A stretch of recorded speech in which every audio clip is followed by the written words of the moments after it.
தமிழக அரசு வன்னியர்களுக்கு 10.5% இடஒதுக்கீட்டை வழங்க வலியுறுத்தி இந்த ஆர்ப்பாட்டமானது கோவையிலே இன்று நடைபெறுகிறது. தமிழகம் முழுவதும் பாட்டாளி மக்கள் கட்சி வன்னியர் சங்கம் சார்பில் ஒரு மாபெரும் ஆர்ப்பாட்டம் தமிழகம் முழுவதும் இருக்கின்ற அனைத்து மாவட்டங்களிலும் நடைபெறுகிறது. அதனுடைய ஒரு பகுதியாக கோவை மாவட்டத்தில் இங்கு இந்த ஆர்ப்பாட்டம் நடைபெறுகிறது. இந்த ஆர்ப்பாட்டத்தின் வாயிலாக தமிழக அரசுக்கு நாங்கள் வேண்டுகோள் வைப்பது, உடனடியாக வன்னியர்களுக்கு 10.5% இடஒதுக்கீட்டை வழங்க வேண்டும் என்று. காரணம், உச்சநீதிமன்றம் ஆணையிட்டு இன்றுடன் 1000 நாட்களுக்கு மேலாகிவிட்டது. உரிய தரவுகளுடன் வன்னியர்களுக்கு இடஒதுக்கீட்டை தமிழக அரசு வழங்கலாம் என்று அந்த தீர்ப்பில் தெள்ள தெளிவாக குறிப்பிட்டிருக்கிறது.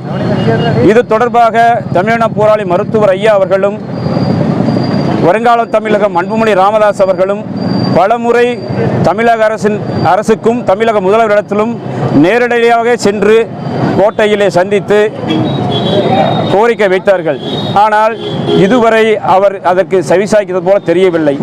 அதே போல சட்டமன்றத்தில் பாட்டாளி மக்கள் கட்சியினுடைய எம்எல்ஏக்கள் அனைவரும் இந்த இடஒதுக்கீடை கேட்டு பெரிய அளவிலே ஒரு கவன ஈர்ப்பு தீர்மானம் கொண்டு வந்தார்கள்.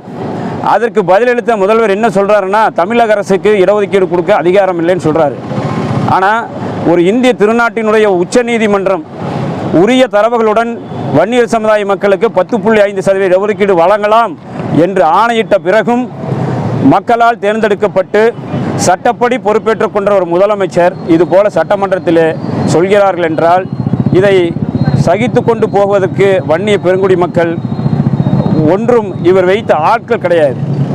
ஏனென்று கேட்டால் 6 இடஒதுக்கீடுகளை தமிழின போராளி மருத்துவர் ஐயா அவர்கள் பெற்றுக் கொடுத்திருக்கிறார். இஸ்லாமியருக்கு பெற்றுக் கொடுத்திருக்காரு, அதே போல தாழ்த்தப்பட்ட சமுதாய மக்களுக்கு பெற்றுக் கொடுத்திருக்காரு, அருந்ததிய மக்களுக்கு பெற்றுக் கொடுத்திருக்காரு. இது கேட்பது எங்களோட உரிமை. அன்னைக்கு கலைஞர் இருக்கும்போது கொடுக்கும்போது வன்னியர்களுக்கென்று தனியாக இடஒதுக்கீடு கொடுக்கல.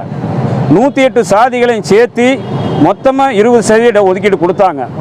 அப்போ இருக்கின்ற மக்கள் தொகை கணக்கெடுக்கப்படி அது சரியாக இருக்கலாம். ஆனால் இன்றைக்கு தமிழகத்தில் 2.5 கோடி வன்னிய மக்கள் இருக்கிறாங்க. அதனால் ஜாதி வாரி கணக்கெடுப்பை உடனடியாக நடத்தி மக்கள் தொகையில் கணக்கெடுத்து ஜாதிகளுக்கு உண்டான பிரதிநிதித்துவத்தை கொடுக்கணும்னு சொல்லி ஐயா சொல்கிறாங்க.